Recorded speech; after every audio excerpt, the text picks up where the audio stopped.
¿Sabes cuando sales de casa esperando volver al mismo hogar, con la misma calidez, solo para descubrir que nada es igual? Bueno, eso fue lo que me pasó. 2 semanas fuera parecían inofensivas, pero al regresar, mi vida dio un vuelco. El espacio que siempre había considerado mi refugio, mi dormitorio, mi rincón de paz, había sido invadido. En lugar de mi cama, un escritorio relucía, perfumado con el perfume caro de mi nuera. En ese momento, sentí que el suelo se abría bajo mis pies. No era solo un mueble movido. Era la sensación de abandono materno, de la ingratitud del hijo por permitir semejante afrenta y de la humillación de ser tratado como un intruso en su propia casa. Es duro cuando el egoísmo familiar transforma lo que una vez fue nuestro hogar en territorio enemigo, donde nos sentimos invisibles. Podría haberme quedado callada, fingiendo que todo estaba bien, como lo he hecho tantas veces. Pero hay momentos en la vida en que el silencio deja de ser resistencia y se convierte en rendición. Y yo no estaba dispuesta a rendirme. Fue allí, ante esa escena, que algo dentro de mí despertó. Lo que hice después cambió no solo mi historia, sino también la forma en que me veía a mí mismo. Porque en el fondo, la vida siempre nos da una opción: dejarnos tratar como extras de nuestra propia historia, o asumir plenamente el papel de protagonista. Y mira, elegí el segundo camino. Pero nada me preparó para las consecuencias, porque cuando una mujer de 70 años decide plantar cara a la injusticia, no solo defiende su dormitorio, sino toda su historia. Al regresar de mi viaje, pensé que recuperaría mi rutina, mi cama, mis fotos, el aroma familiar de mi perfume en las sábanas. Pero al abrir la puerta, me di cuenta de que algo iba muy mal. El aire estaba impregnado de un perfume caro que no era mío, y el silencio de la casa parecía esconder secretos. Lo que encontré al entrar en la habitación me dejó con una sensación de vacío que ninguna maleta podría contener. Mi cama había desaparecido. En su lugar, un enorme escritorio llenaba el espacio, abarrotado de papeles, ordenadores y objetos ajenos. Esa habitación, que durante décadas había sido mi refugio, ahora era la oficina de mi nuera. Me quedé paralizada, intentando comprender cómo me habían robado la privacidad sin que nadie me lo pidiera. Fue entonces cuando oí la voz de mi hijo, Heitor. Se encogió de hombros como si hiciera un comentario trivial y dijo que Cynthia necesitaba espacio para trabajar, como si fuera normal convertir la habitación de la propia madre en una oficina sin siquiera pedir permiso. Sentí una opresión en el pecho, no solo por la pérdida física, sino por su indiferencia ante la situación. Cynthia, sin levantar la vista del escritorio, añadió: «No seas egoísta». Esa frase resonó en mi cabeza como un eco cruel. Yo, que había sacrificado mi juventud para dárselo todo a mi hijo, ahora me llamaban egoísta por solo querer el derecho a existir en mi propia casa. Era más que humillación, era el dolor del desprecio, frío y calculador. En ese momento no grité ni protesté. Simplemente recogí algunas de mis cosas que estaban tiradas en un rincón y me fui en silencio. Fue como si me expulsaran sin decir palabra, pero por dentro algo empezaba a cambiar. Era como una resistencia silenciosa que surge cuando el alma se niega a ser tratada como invisible. Acostarme en una cama improvisada en la sala esa noche fue como mirarme en un espejo cruel. Había permitido que mi historia se borrara en mi propia casa. Y sin embargo, en medio de la soledad forzada, nació la chispa de una decisión que lo cambiaría todo. No sería solo una reacción de ira, sino la recuperación de una dignidad que ya no podía esperar. A la mañana siguiente, el sol entró por la ventana con una claridad distinta. Era como si la vida me llamara a despertar de una larga anestesia emocional. Ya no podía permitir que la ingratitud de mi hijo y la humillación de mi nuera definieran quién era. La fuerza femenina en la vejez no es solo supervivencia, es renacimiento. Y así decidí actuar, no con escándalo ni venganza, sino con firmeza. Porque aquella casa no era solo ladrillo y cemento, era una casa construida con sacrificio, cada pared erigida con sudor, cada detalle lleno de recuerdos. Y si Cynthia y Heitor lo habían olvidado, yo estaba lista para recordárselo con la mayor claridad posible. Mi casa, mi historia. no estaba a la venta. Antes de convertirme en la mujer de 70 años que enfrenta la humillación en su propio hogar, era solo una joven del interior de Minas Gerais, con sueños sencillos y una valentía que tuve que aprender demasiado pronto. Salí de casa siendo adolescente, embarazada y sola, con una pequeña maleta y el corazón lleno de miedo. Belo Horizonte me recibió sin piedad, pero fue allí donde aprendí a convertir las dificultades en fuerza para seguir adelante. Hice de todo un poco. De madrugada, vendía tamales en la calle, desafiando el frío y la mirada apresurada de la gente. Por las mañanas, limpiaba casas ajenas, limpiando cada rincón como si fuera el mío. Por las tardes, planchaba ropa hasta que se me agrietaban las manos. El objetivo siempre era el mismo: darle a mi hijo, Heitor, lo que yo nunca tuve. No buscaba lujos, sino dignidad para ambos. Recuerdo cada noche de insomnio que pasé cosiendo uniformes escolares para los hijos de otras mujeres. Los hilos y las puntadas que unían esas telas también eran el hilo conductor de mi esperanza de que Heitor tuviera una vida mejor. Mientras veía a los demás niños ir a la escuela con libros nuevos, hice todo lo posible para asegurarme de que mi hijo tuviera al menos los mismos cuadernos. Hubo un día en que tuve que tomar una decisión dolorosa: vender mi única cadena de oro, herencia de mi madre, para comprarle zapatos nuevos a Heitor. Fue como renunciar a un pedazo de mi historia para que él pudiera tener un futuro. Este gesto, tan pequeño para el mundo, para mí representó la elección entre recordar de dónde vengo y apostar por el camino que él aún podía seguir. Durante muchos años, Heitor fue mi razón de ser. Cada uno de sus logros se sentía como una victoria personal. Cuando se graduó de la universidad, lloré como si yo fuera quien recibiera su diploma. Cuando consiguió su primer trabajo, sentí que todo el esfuerzo había valido la pena. Y cuando traje a Cynthia a casa, intenté creer que sería la adición perfecta a la familia que tanto me había esforzado por formar. Pero el tiempo demostró que los sueños de una madre no siempre coinciden con la realidad. Cynthia, elegante y acostumbrada a un estilo de vida diferente, nunca ocultó su superioridad. Pequeños gestos dejaban claro que me veía anticuada, sin cabida en el entorno que ella misma ayudaba a remodelar. Con cada comentario, con cada cambio en la casa, se borraba un trocito de mi historia. Y fue en este cruel contraste que comprendí cómo la vida puede dar un vuelco. Todo el esfuerzo, los sacrificios, las noches sin dormir, los callos en mis manos, todo parecía invisible ante la ingratitud de mi hijo y la arrogancia de mi nuera. No era solo mi hogar lo que me estaban arrebatando, era mi dignidad la que se ponía a prueba. Este choque entre el pasado y el presente me hizo reflexionar. ¿Hasta dónde debe llegar una madre por su hijo? ¿Hasta qué punto el amor incondicional justifica la entrega?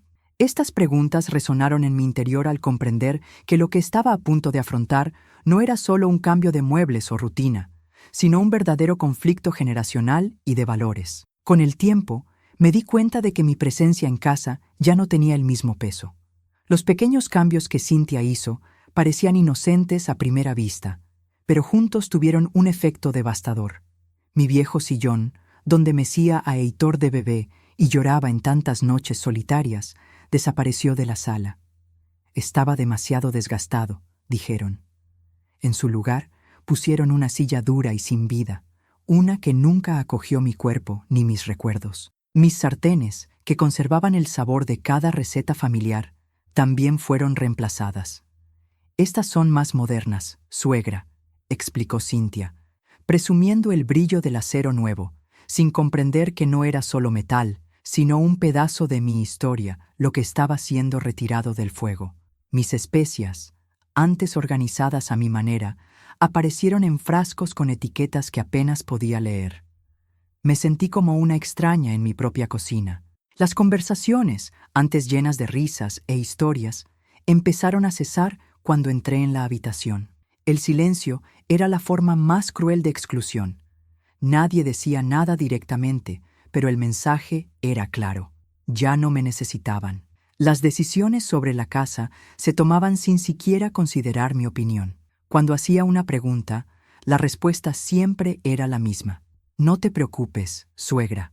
Ese «no te preocupes» fue como una puñalada por la espalda. No era solo una negativa, era una forma de despedirme, de hacerme sentir como una niña incapaz de entender asuntos importantes. Olvidaron que cada ladrillo de esa casa se pagó con mi sudor, cada factura de la luz, cada plazo, cada sacrificio.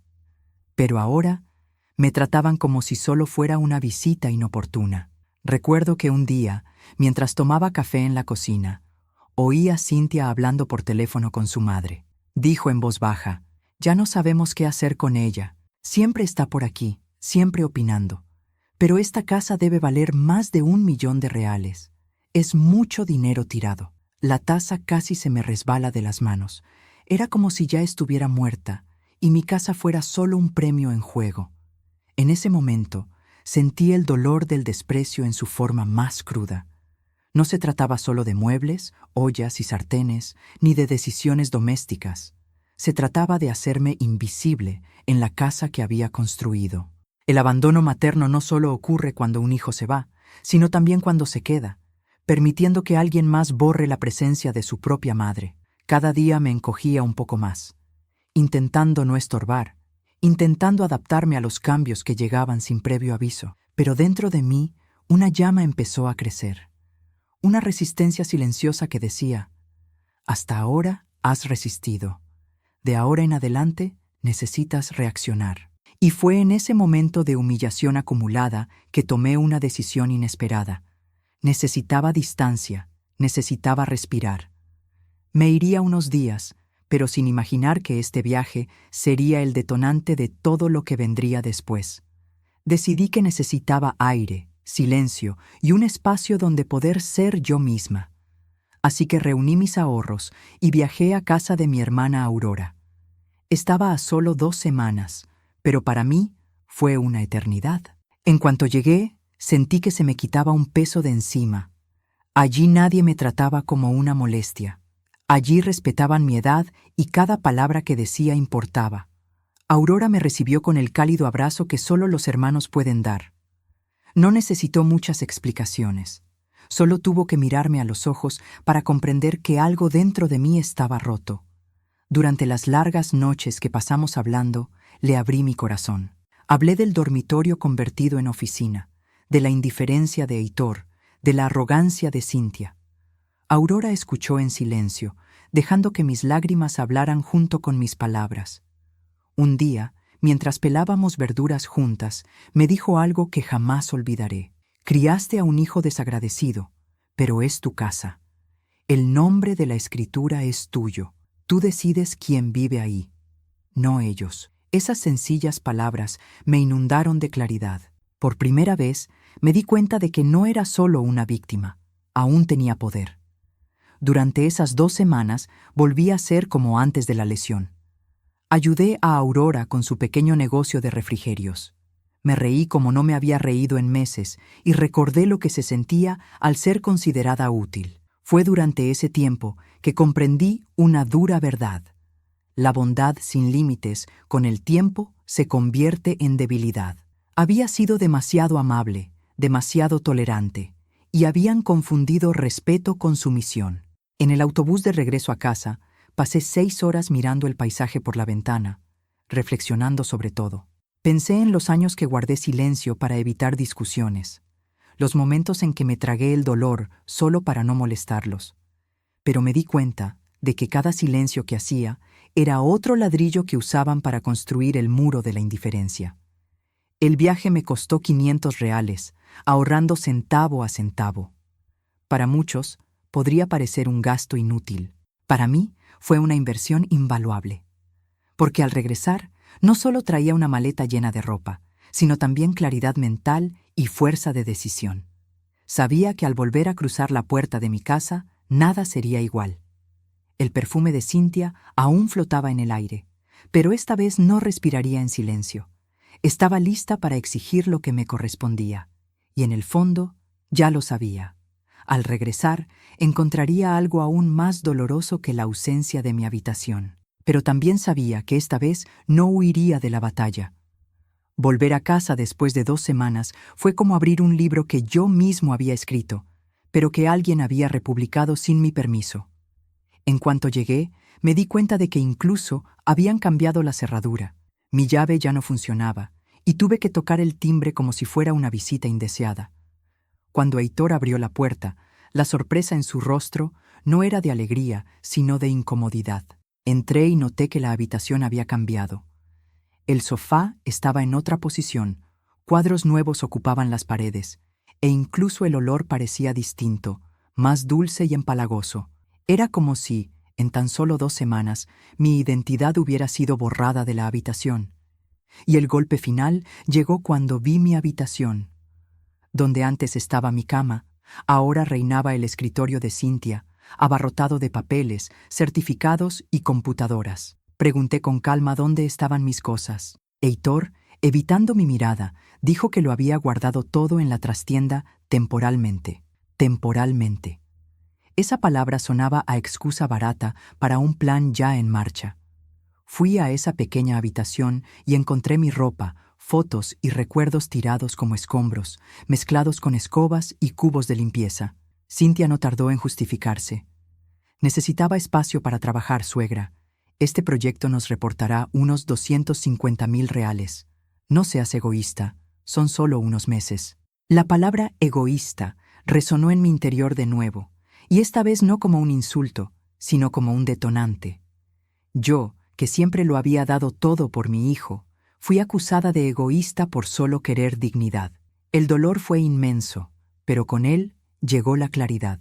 No se trataba solo de una habitación convertida en oficina, se trataba de la invisibilidad en mi propia casa, de la traición en mi familia, del desprecio con el que me trataban. Era un intento de reducirme a alguien sin voz, confinado en la trastienda como si fuera un viejo recuerdo inservible.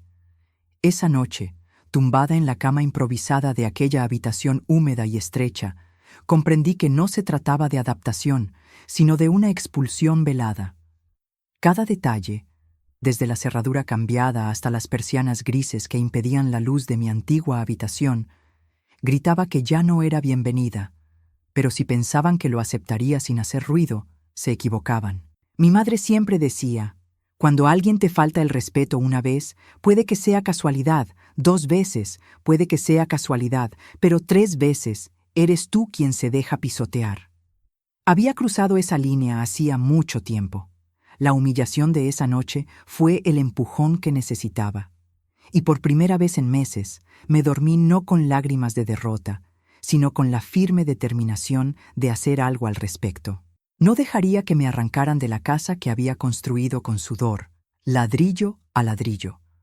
A la mañana siguiente, aún con el amargo sabor de la humillación, decidí que no podía posponerlo más. Tomé mi bolso, organicé unos papeles viejos y fui a la oficina de un abogado que la familia conocía, el doctor Mauricio.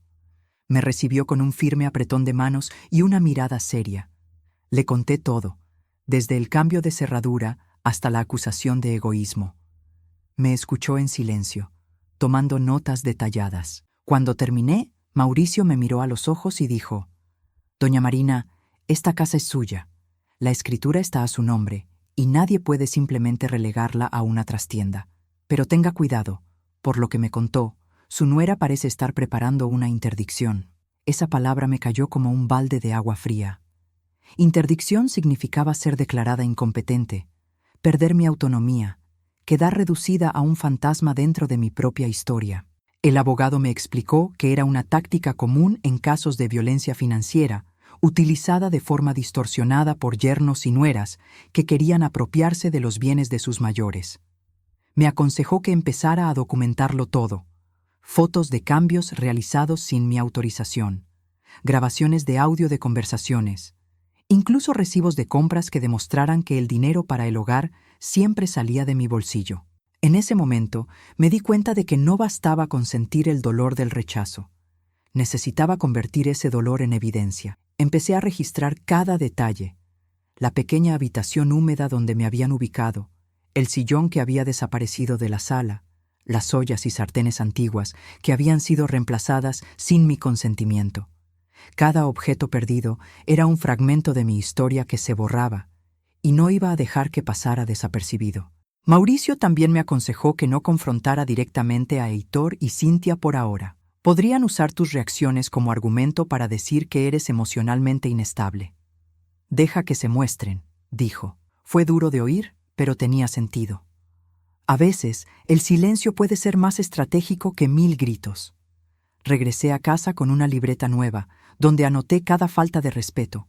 Aprendí a usar mi celular como aliado, grabando conversaciones y guardando mensajes que antes simplemente habría borrado.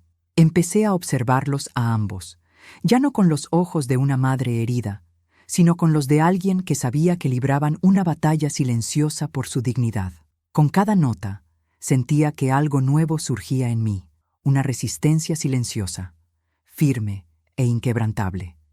Era como si, por primera vez, me estuviera preparando de verdad para luchar con las armas que tenía, no de violencia, sino de justicia e inteligencia. Y aunque todavía me dolía ver a mi hijo tan distante, también crecía en mí la certeza de que era mejor afrontar la honesta soledad que continuar en la desleal compañía de quien debía protegerme. Las sospechas del doctor Mauricio no tardaron en confirmarse. Unas semanas después, encontré una carta con membrete en la mesa de mi cocina. Era una citación para una evaluación psicológica. La justificación era cruel. Mi propia familia alegaba que ya no era capaz de administrar mis bienes y que necesitaba ser interdictado. Leer esas palabras fue como una puñalada por la espalda. Heitor me miró con frialdad y dijo: «Mamá, es por tu bien. Ya has vivido tu vida, ahora déjanos encargarnos de todo». La frase me martilló la mente. Ya has vivido tu vida. Fue como si, a partir de ese momento, fuera desechable. La nuera, con un falso aire de compasión, añadió: «No seas egoísta, Marina. Piensa en Elena, que está llegando. Necesitamos estabilidad». Pero la supuesta preocupación ocultaba algo más oscuro. Pronto me di cuenta de que estaban montando un espectáculo. Empecé a notar pastillas escondidas en mis cajones, como si intentaran insinuar que me estaba sobremedicando. También encontré un cuaderno con notas que nunca había escrito, frases al azar que insinuaban confusión mental. Era evidente que alguien intentaba pintarme de incompetente ante la ley. Con cada nuevo descubrimiento, una mezcla de ira y tristeza crecía en mi interior. Era doloroso aceptar que mi propia sangre y la mujer que él eligió estuvieran dispuestos a manipular documentos y crear pruebas falsas solo para apoderarse de la casa que construí ladrillo a ladrillo. Esto fue una traición familiar en su máxima expresión. Le conté todo a Mauricio y no se sorprendió. Me explicó que era común que los hijos interesados en heredar intentaran adelantarse a su herencia usando precisamente este tipo de arma, una orden judicial. «Pero recuerde, señora Marina, toda mentira deja rastro», dijo. Esa frase me llenó de energía. Empecé a observar cada detalle de su rutina como si estuviera armando un rompecabezas. Durante una de estas observaciones, escuché a Cintia susurrar al teléfono: «En cuanto salga el informe, venderemos la casa y nos mudaremos». ¿1 millón tirado a la basura? Nunca más. El veneno en esas palabras me carcomía, pero también reforzaba la necesidad de actuar con inteligencia. Fue entonces cuando decidí dejar que se ahorcaran con sus propias cuerdas. Mantuve la calma, grabé discretamente y esperé el momento oportuno. Fue como jugar una partida de ajedrez donde cada movimiento revelaba más de lo que hubieran deseado. En ese momento, ya no era solo una madre herida. Me estaba convirtiendo en una mujer estratégica que entendía que la dignidad no se pide a cambio, sino que se gana con determinación. Y yo estaba dispuesta a ganarme la mía, sin importar el costo. Lo que no contaban era que, tras mi silencio, se escondía una mujer atenta y preparada. Un día, mientras ordenaba la cocina, oí pasos apresurados en mi habitación. Discretamente, cogí mi móvil y me acerqué. Fue entonces cuando vi a Cintia sentada en mi escritorio, falsificando notas en el cuaderno que me habían dejado para incriminarme. Cada letra temblorosa que imitaba era un intento desesperado de hacerme quedar como incompetente. Presioné el botón de grabar y lo grabé todo. Con el video en mano busqué a Mauricio. Me dedicó una leve sonrisa y dijo: «Eso es lo que necesitamos». Juntos reunimos más pruebas. Descubrimos sus huellas dactilares en las pastillas que habían aparecido misteriosamente en mis cajones. También encontramos recibos a nombre de Heitor, que mostraban la compra de cajas de medicamentos que nunca usé. Cada detalle era una pieza más del rompecabezas que desmantelaba toda la farsa. Mauricio preparó un expediente meticuloso.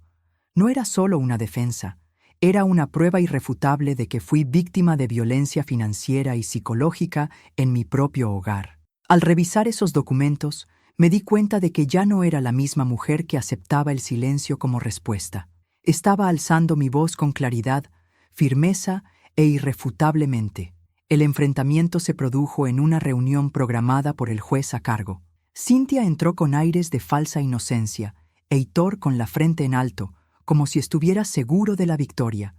Pero cuando el abogado presentó el video, la atmósfera cambió. El silencio en la sala era denso. Cintia palideció y Heitor empezó a tartamudear. Por primera vez no había forma de negarlo.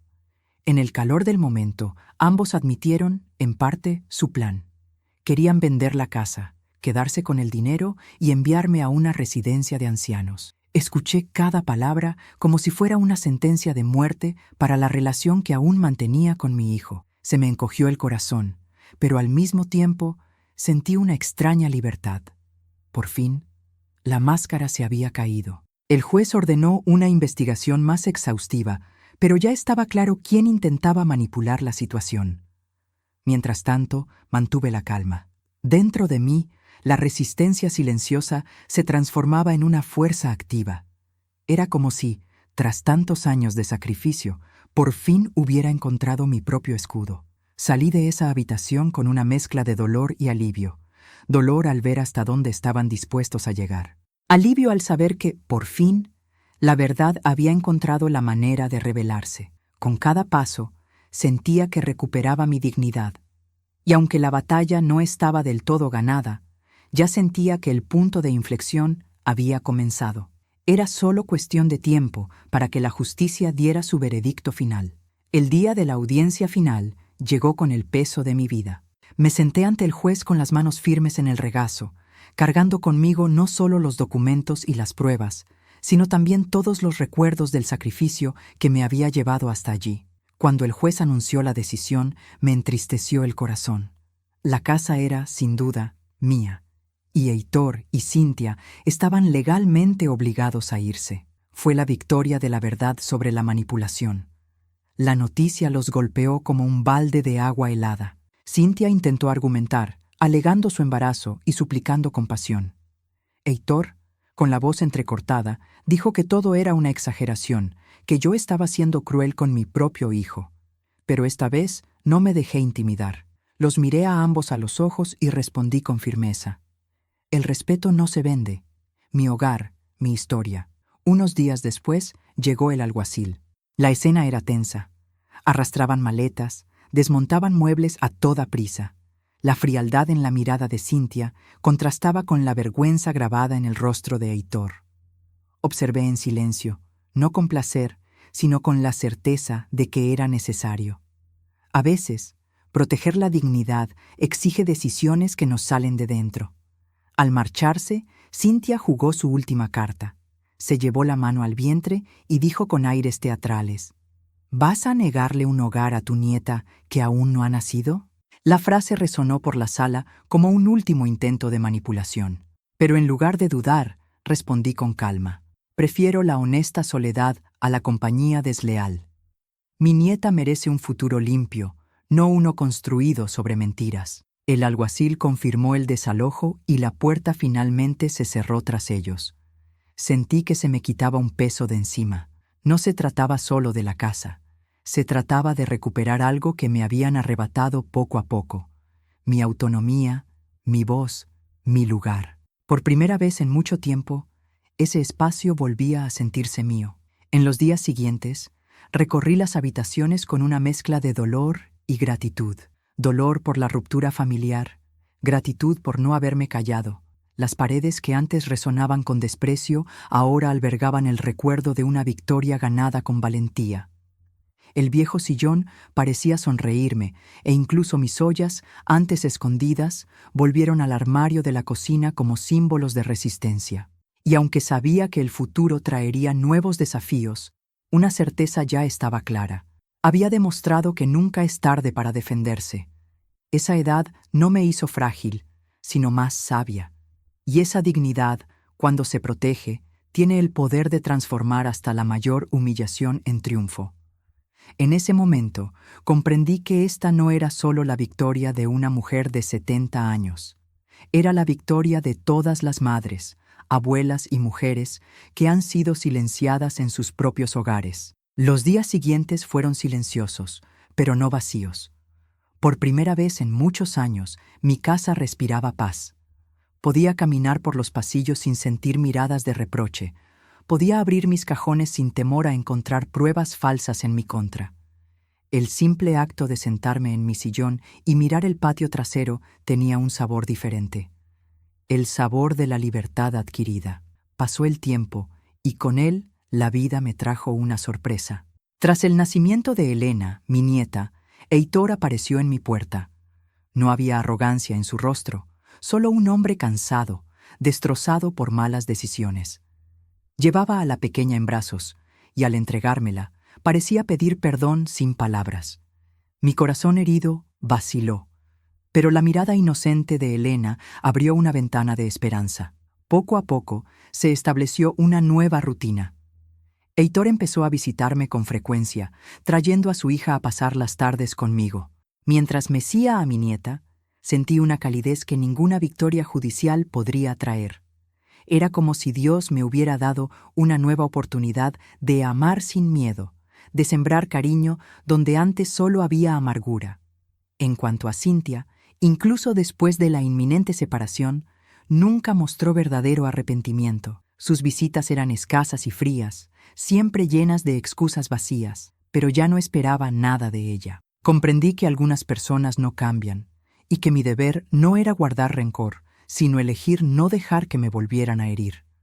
Con cada sonrisa que Elena me regalaba, recordaba la importancia de luchar por la dignidad. Si hubiera permanecido en silencio, quizá nunca habría tenido la oportunidad de forjar este vínculo puro con mi nieta. Ella era la prueba viviente de que el amor verdadero se abre camino incluso en los terrenos más devastados. Empecé a redescubrir los placeres sencillos. Volví a cocinar mis recetas de siempre, esta vez para un público pequeño y especial. A Elena le encantaba el olor a pastel recién salido del horno, y Heitor, en silencio, parecía revivir recuerdos de la infancia. En cada cucharada veía en él al niño que una vez crié con tanto sacrificio y que ahora buscaba redención. Fue durante este proceso que me di cuenta de algo transformador. Mi soledad ya no era una carga, sino una decisión consciente. Podía estar sola cuando quisiera, pero también podía abrirle la puerta a cualquiera que viniera con respeto y amor verdadero. No fue la cantidad de personas a mi alrededor lo que definió mi vida, sino la calidad de los vínculos que cultivé. Y así, entre cicatrices y nuevas esperanzas, encontré lo que siempre había buscado: un nuevo comienzo con dignidad. La vida no me devolvió mi pasado, pero me dio la oportunidad de escribir un presente más justo y un futuro más brillante. Al mirar atrás, me doy cuenta de que cada lágrima que derramé fue en realidad una semilla de valentía, de resiliencia, de amor propio. Durante años acepté vivir en la sombra, creyendo que ser madre significaba silencio, resistencia y renuncia. Pero aprendí, a las malas, que el amor ilimitado a menudo se confunde con sumisión, y nadie, a ninguna edad, merece vivir encerrado en su propia casa. Muchos decían que debía dejarlo ir, que era mi hijo y que no elegimos a nuestras familias. Pero lo cierto es que el respeto se gana cada día. No importan los lazos de sangre, si no hay consideración, solo queda la convivencia forzada. Y aprendí que prefiero estar sola en un hogar que me pertenece que con personas que me reducen a una carga. Esta experiencia me enseñó algo que quiero compartir. Nunca es tarde para defenderte. Ya tengas 30, 50 o 70 años. Siempre hay espacio para levantarse y decir, ya basta. La edad no es una carga, es un faro que ilumina nuestra fuerza interior. Y cuando descubrimos esto, ningún intento de silenciarnos prevalecerá. Hoy, mi hogar no son solo paredes y techo. Es un reflejo de mi historia, un espacio donde cada objeto guarda un recuerdo y cada rincón mi dignidad. Y así debe ser. Nuestro hogar debe ser un lugar donde se nos respete, no se nos menosprecie. Quizás tú, que me escuchas ahora, estés pasando por algo similar. Quizás te sientas invisible en tu propia familia. Quizás cargues con el peso del desprecio o la ingratitud. Si es así, quiero decirte, tu voz importa. Tu historia tiene valor. Tu dignidad es innegociable. Descubrí por mí misma que el verdadero perdón no nace de palabras, sino de acciones. Y aunque algunos no estén listos para ofrecerlo, aprendí a perdonarme primero a mí misma por haber guardado silencio durante tanto tiempo. Ese fue el mejor regalo que pude darme. Si hay un último mensaje que quisiera dejarte, es este: respétate. Porque cuando te eliges, el mundo empieza a verte de otra manera. E incluso quienes una vez intentaron apagar tu luz, con el tiempo reconocerán que naciste para brillar. Y, por supuesto, si esta historia te conmovió, te invito a reflexionar sobre tu propia vida. ¿Es hora de poner límites donde antes solo había silencio? ¿Has considerado cuánto vale tu dignidad? Deja tu opinión en los comentarios, porque tu experiencia también puede ayudar a otros. Y no olvides suscribirte al canal y activar las notificaciones para no perderte más historias inspiradoras como esta.